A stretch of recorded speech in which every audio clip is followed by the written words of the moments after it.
Ya, lo repito, que nunca está de más. Majestades, gracias por estar aquí.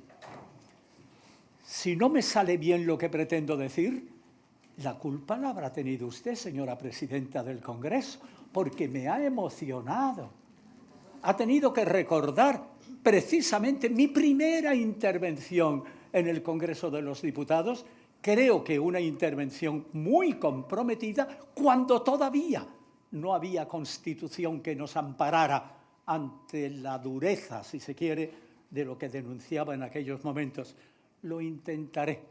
Y lo intentaré sacándole a los 5 minutos que me han concedido el mayor fruto posible, aunque lamentablemente debo decir que Dios nuestro Señor, entre las virtudes que me dio, si es que me dio alguna, no me dio la capacidad de síntesis, con lo cual intentaré por todos los medios las dos ideas que tengo en la mente exponerla para todos ustedes.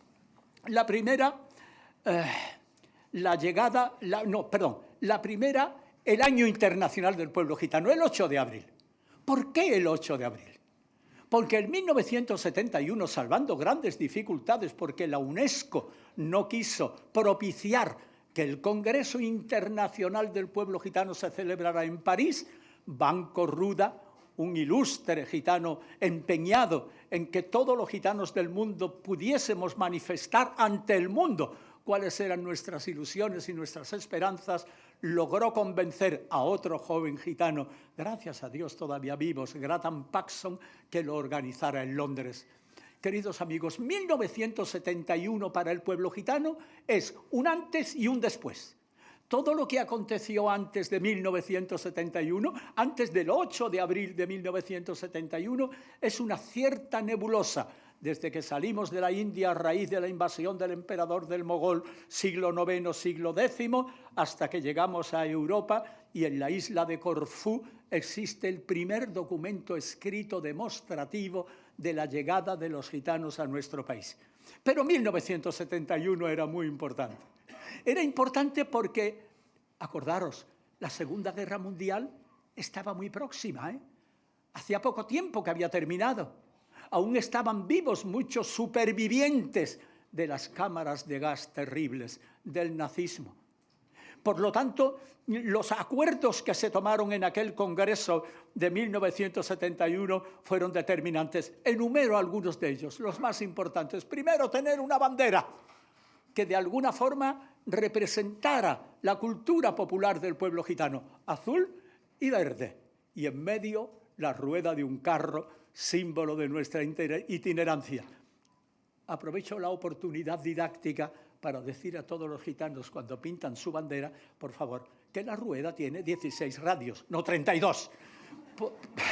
¿Por qué no tiene 32? Porque cuando establecimos cómo debía ser la bandera, alguien dijo, hombre, hagamos una apelación a nuestra patria de origen, la India, el Punjab, ya colindando con el norte de aquel subcontinente. Y la bandera de la India tiene 32 radios. Pero con todo el respeto a la India, dijimos mucho gitano, no, 32 radios, no, un carro de los que andan tirados por un mulo, no tienen 32 radios, tiene 16 radios. Tuvimos una bandera, tuvimos un himno. Esperanza, qué bonito lo que has cantado, qué bonito y qué emocionante. Ese himno se hizo también en 1971. Yo estaba al lado del gitano que lo compuso con su balalaika, recordando precisamente los sones rusos, que eran los que él sabía tocar muy bien. Yelem, yelem, lungonet romensa, maladilem vachtale romensa. Fuimos por largos caminos los que habíamos recogido. Y Esperanza, hoy has hecho algo que a mí realmente me ha roto por dentro.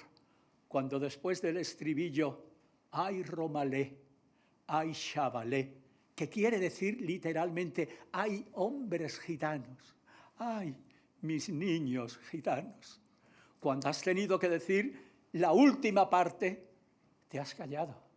Has hecho un silencio que se podía cortar en el ambiente para decir, ay Romalé, ay Chavalé, ay mis niños gitanos. Es que son la esperanza de un pueblo como el nuestro. 1971, Londres, es lo que estamos celebrando hoy. Más cosas.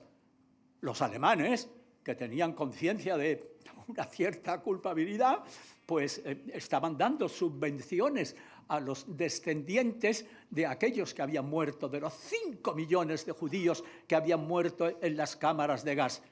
Y los gitanos, en 1971, en Londres, también pedimos nuestra subvención. Pero le dijimos al gobierno alemán, no dé usted ni un duro a ninguno de los gitanos que padecemos todavía el recuerdo de nuestros antepasados quemados en los hornos de gas. Lo que nos corresponda, gástelo en educación para los niños gitanos. La indemnización que nos corresponde, escuelas para nuestros niños, porque solo la cultura y la formación hace libres a los pueblos. Y así se hizo, y así empezó un verdadero camino de promoción. Último acuerdo de 1971, por eso hoy lo estamos celebrando. Nuestro idioma, el caló, el romanó. Yo me acuerdo que cuando participé en ese congreso de 1971, 28 países allí presentes, los gitanos no se habían visto nunca, venían de todos los extremos del mundo y se entendían, coño, se entendían.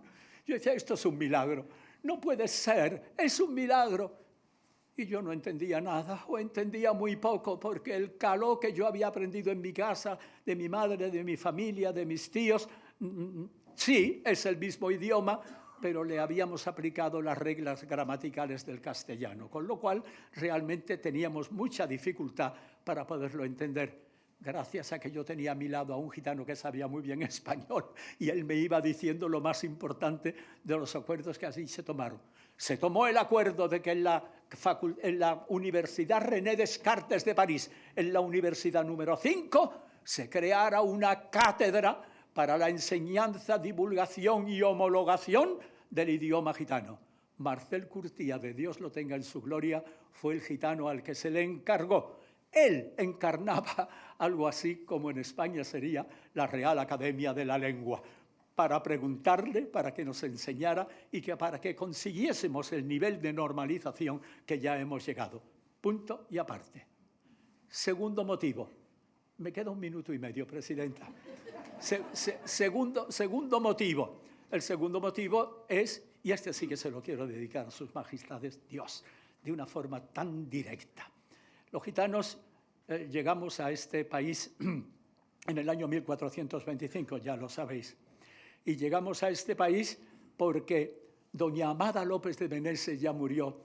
Dios la tenga en su gloria, sé que ella me estará escuchando. Y en su honor digo lo que voy a decir a continuación. Esta señora gallega de Lugo era profesora de instituto en Barcelona, donde yo vivía y trabajaba. Y alguien le dijo, aquí hay un gitano joven que ha estudiado periodismo y que ella inmediatamente, claro, hizo por conocerme y me conoció. A partir de ese momento, doña Amada y yo fuimos uña y carne. Yo preguntándole, yo no sabía nada de la historia de mi pueblo. ¿Qué me iban a enseñar a mí, mi familia, si eran todos analfabetos? Pero ella lo sabía todo. Y yo estaba siempre preguntándole cosas. Pero un día entró en mi despacho dando gritos. Yo creía que le había pasado algo. Juan de Dios, lo que acabo de descubrir. ¿Qué ha descubierto usted, doña Amada? He visto el primer documento firmado por el rey Alfonso V el Magnánimo, dando permiso a un tal Tomás, conde de Egipto Menor, que iba en peregrinación a Santiago de Compostela, y le pedía al rey que lo amparara. El documento es un documento precioso, está escrito en catalán antiguo, y el rey manda a los justicias, veguers, sosveguer, que ampararan a esos gitanos, que nadie se metiera con ellos y que les facilitaran libremente su tránsito a Santiago de Compostela. ¡Qué bonito! Ahí empezó nuestra historia, la historia escrita del pueblo gitano. 2025, 600 años hace que el rey Alfonso V el Magnánimo firmó aquel maravilloso documento. Después de eso, lo que voy a decir ahora ruego que se me entienda.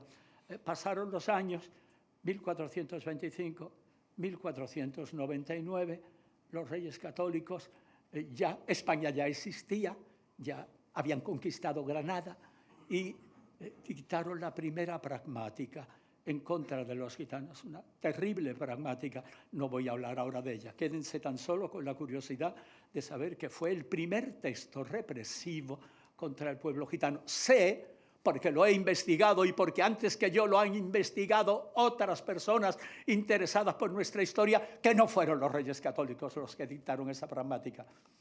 Fue el cardenal Cisneros.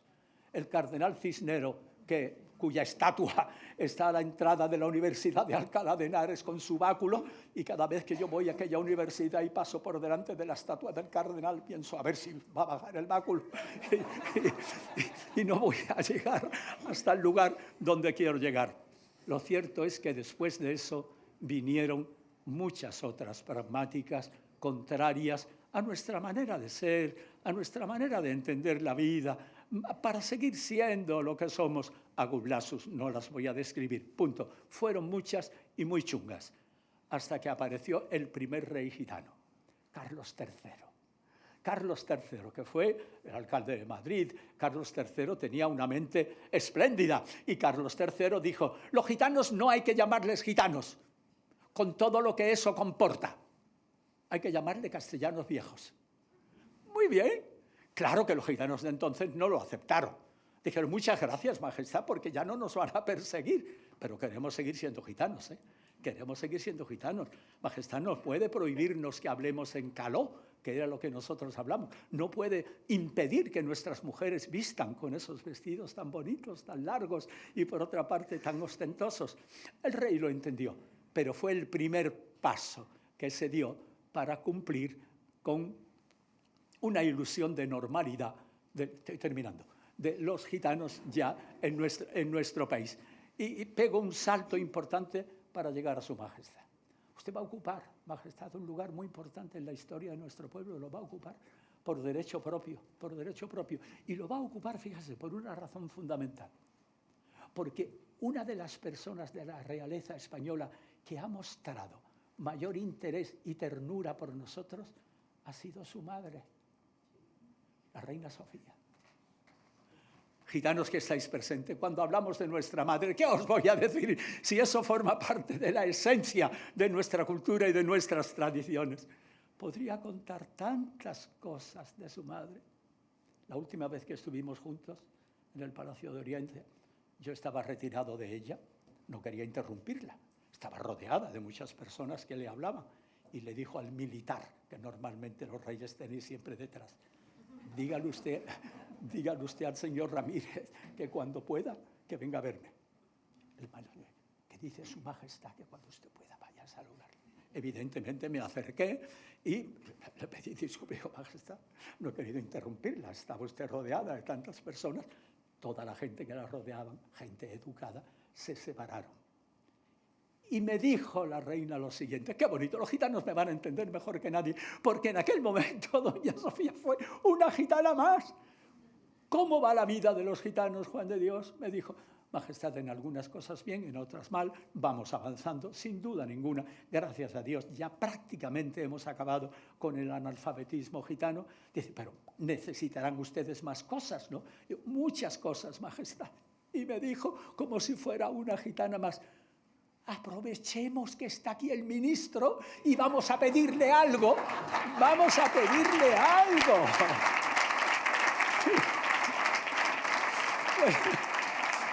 Recuerdo que le dije: majestad, no se preocupe, el ministro es amigo mío, sabe perfectamente lo que necesitamos. Yo se lo agradezco. Pero aproveche la oportunidad, se lo voy a pedir yo en nombre de usted. Y le dijo al militar que dígale usted al señor ministro que cuando pueda que se acerque. Y vino el ministro de Trabajo. Majestad, le dijo: señor ministro, este es Juan de Dios Ramírez Heredia. El ministro dice: lo sé, majestad, es mi amigo y trabajamos juntos. Dice: bueno, pues el pueblo gitano necesita todavía muchas cosas para salir del estado de marginación en la que está. Y Juan de Dios se lo va a pedir, hágalo, por favor.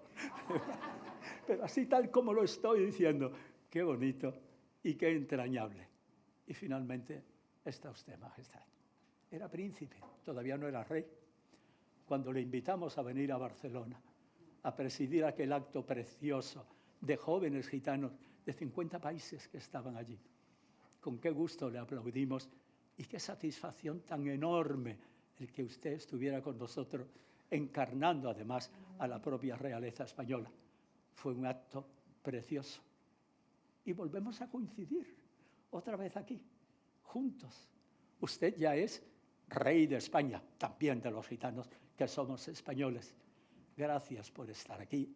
Gracias, Majestad la Reina, por estar aquí, por infundirnos con su presencia todo lo que los gitanos me dicen. Por favor, Juan de Dios, dile al rey, dile a los señores ministros presentes, que también los gitanos necesitamos una ley específica que nos incorpore al contexto de la ciudadanía española como un pueblo más, con una cultura peculiar, con una manera de ser, de actuar y de vivir que merece ser reconocida y, por lo tanto, con los instrumentos necesarios para que ese reconocimiento no quede en palabras, sino quede también en hechos que se puedan palpar. Esa es la realidad que estoy diciendo. Y termino. Fíjense en el rey. Fíjense lo que lleva en la solapa. No sé si les llegará, pero las cámaras de televisión lo están filmando. Con toda humildad. Fíjense en mí. Miren lo que llevo en la solapa. Cuando he saludado a su majestad a la entrada, me lo he quedado mirando y digo, Majestad, lleva usted exactamente la misma insignia que yo. La misma. Qué bonito. Qué emoción. La mejor manera de terminar estas palabras, porque los 5 minutillos ya se me han acabado. Es decir, Majestad, lo que he pedido, aquí está la mejor demostración. El rey, el máximo representante del pueblo y de España, lleva la misma insignia de la Constitución española que lleva un humilde gitano. Y no estábamos de acuerdo para hacerlo al mismo tiempo. Gracias.